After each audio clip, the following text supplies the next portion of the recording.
거룩하신 하나님 아버지, 은혜를 감사합니다. 새 아침을 우리에게 주시고 기도의 자리에 부르셨사오니 우리가 마음 다하여 하나님 앞에 아뢰며 아버지의 뜻을 듣기 원합니다. 성령께서 우리를 인도하옵소서. 예수님 이름으로 기도드립니다. 아멘.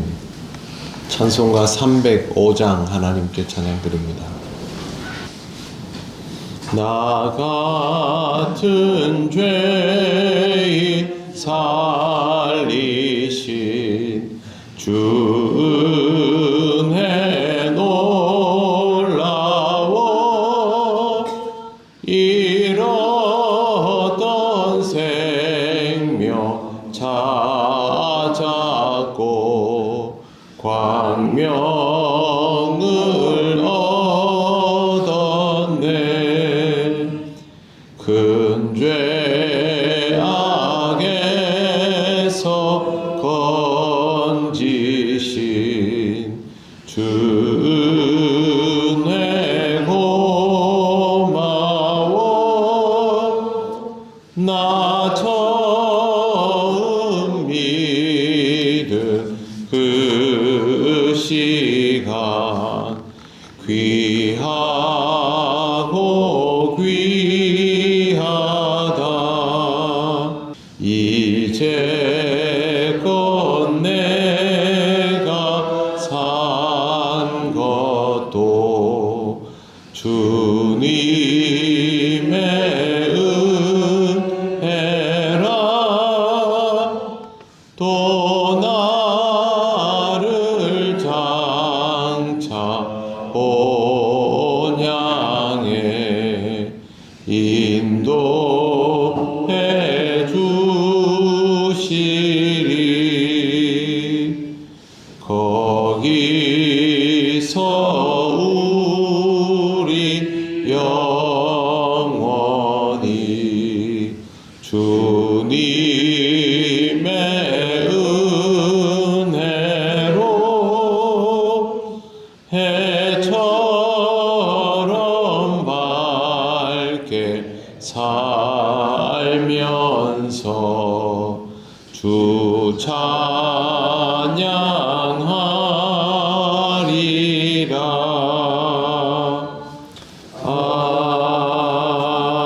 아멘. 하나님 말씀 요한계시록 2장 18절 19절입니다. 합독하겠습니다.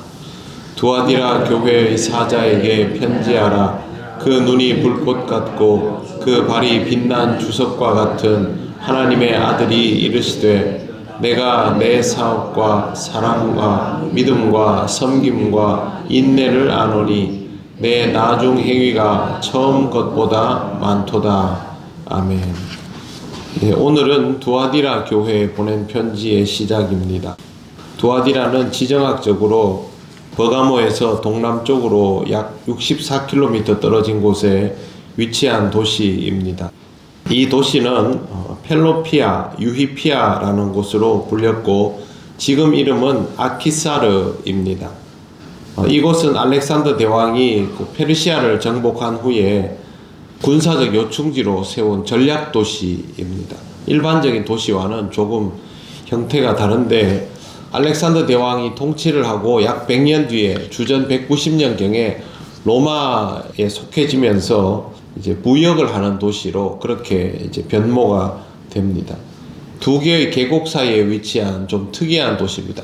양쪽에 계곡이 있으니까 이쪽은 지대가 좀 아무래도 높고 공략하기가 어려운 곳인데, 그럼에도 불구하고 무역이 굉장히 번성하였고 사람들이 왕래가 많았던 대도시입니다. 이곳에는 제조업자들이 많았습니다. 털실 제조, 아마포 제조, 외투, 그리고 염색, 그 다음에 가죽 제혁업자들, 옹기장이, 그 다음에 제과 제빵 하는 사람들, 노예 판매상들, 청동기 제조업자들까지 굉장히 많은 유형의 제조업자들이 있었고, 염색 공장이 유명했던 것은 사도행전 16장 14절에 나오는 자주장색 루디아, 이 루디아가 두아디라에서 빌립보로 이주해 온 사람인 것으로 보입니다. 이곳도 우상 숭배가 난무했는데 이 지역은 조금 특징이 있습니다. 보통 아프로디테가 많이 나오는데 여기는 아폴로, 태양신 아폴로가 가장 주된 우상이었습니다. 아폴로는 시나 음악, 예언이나 주술 같은 것을 주관하는 역할로 그렇게 되어 있는 신입니다. 제조업의 수호신이기도 하고 이 지역의 제조업이 발달하다 보니까 거기에 맞는, 그러니까 우리하고는 안 맞지요. 그리스 로마 신화를 보면 신들이 무슨 어벤져스처럼 이렇게 용도와 역할이 다 구별이 되어 있고 지역의 특성에 따라 어떤 신이 더 추앙을 받고 그런 형태입니다. 그리고 아르테미스 신전, 삼바타 신전, 헬리오스 신전이 있었고 그리스 로마 신화에 나온 웬만한 신들 이름은 하나씩 다 걸어놓은 신전들이 있을 정도였습니다. 우리나라에서는 옛날에 신당이나 이런 것들 정도를 볼 수 있는데 일본 같은 경우는 신사를 보게 되지 않습니까? 그리고 정령 숭배가 굉장히 심한 나라인데 이쪽 고대 지역은 온 세상이 다 그랬다라고 보시면 됩니다. 이런 환경 속에서 하나님만 믿고 지역이 바뀌어도 하나님만 믿고 이런 형태는 사실은 굉장히 이례적인 것입니다. 아브라함부터 시작되기는 했지만 지역에 국한되지 않는 신은 이 시대에는 사실은 걸맞지 않는 형태라고 볼 수 있습니다. 이곳의 한 가지 특징은 황제 숭배가 없었다는 겁니다. 황제 숭배에 대한 기록들이 없습니다. 물론 어느 정도는 행해졌다라고 보여지지만 그러나 정확히 이곳에 대해서 황제 숭배의 기록은 남아있지를 않습니다. 두아디라 교회가 어떻게 개척되어 있는지에 대한 기록은 없습니다만 에베소와 많이 멀지 않았기 때문에 바울이 에베소를 거점으로 주변 지역들을 순회하면서 예배를 드리지 않았을까. 그러다가 이 두아디라 지역에도 그리스도인들이 모여들고 개척이 시작되지 않았을까라는 학자들의 해석이 있습니다. 두아디라 교회를 향해 메시지를 전하는 주님에 대하여 묘사가 되어 있습니다. 버가모 교회 같으면 좌우에 날선검을 가지신 이가 이르시되 이렇게 되어 있고 에베소 교회 같은 경우는 7별을 붙잡고 7 금촛대 사이를 거니시는 이라고 되어 있습니다. 그런데 이 두아디라 교회는 18절 말씀을 보시면 그 눈이 불꽃 같고 그 발이 빛난 주석과 같은, 그런데 그 뒤에 보면 그냥 이라고 되어 있지 않고 하나님의 아들이라고 되어 있습니다. 7 교회에 보내는 편지 중에 하나님의 아들이 구체적으로 명시되어 있는 곳은 두아디라 교회가 유일합니다. 그렇기 때문에 예수 그리스도에 대하여 이렇게 표현했다면 여기는 뭔가 다른 게 좀 있다라고 보아야 합니다. 하나님의 아들을 굳이 명시하는 것은 다른 곳에는 인자라는 것이 더 강조가 되었는데 여기는 하나님의 주권적인 특성에 대한 강조가 더 된다라고 보시면 됩니다. 왜 두아디라 교회를 향해서 하나님의 아들이라는 표현이 굳이 들어가 있을까는 읽어 나가면서 볼 수 있습니다. 19절입니다. 내가 내 사업과 사랑과 믿음과 섬김과 인내를 아노니 내 나중 행위가 처음 것보다 많도다.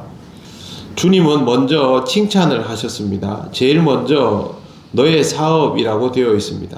그런데 너의 사업이라는 말은 세상 일을 말하는 것이 아닙니다. 교회가 감당하고 있는 사업을 말합니다. 하나님의 일인 것이죠. 근데 그 뒤에 보시면 사랑과 믿음과 섬김과 인내라고 표현이 되어 있습니다. 이 말은 하나님 나라의 사업이 사랑과 믿음과 섬김과 인내를 통하여 이루어지고 있다라는 것을 뜻합니다. 헬라어로 이 단어들은 아가페, 피스토, 디아코니안 같은 단어들이고 우리한테는 좀 익숙한 단어들입니다.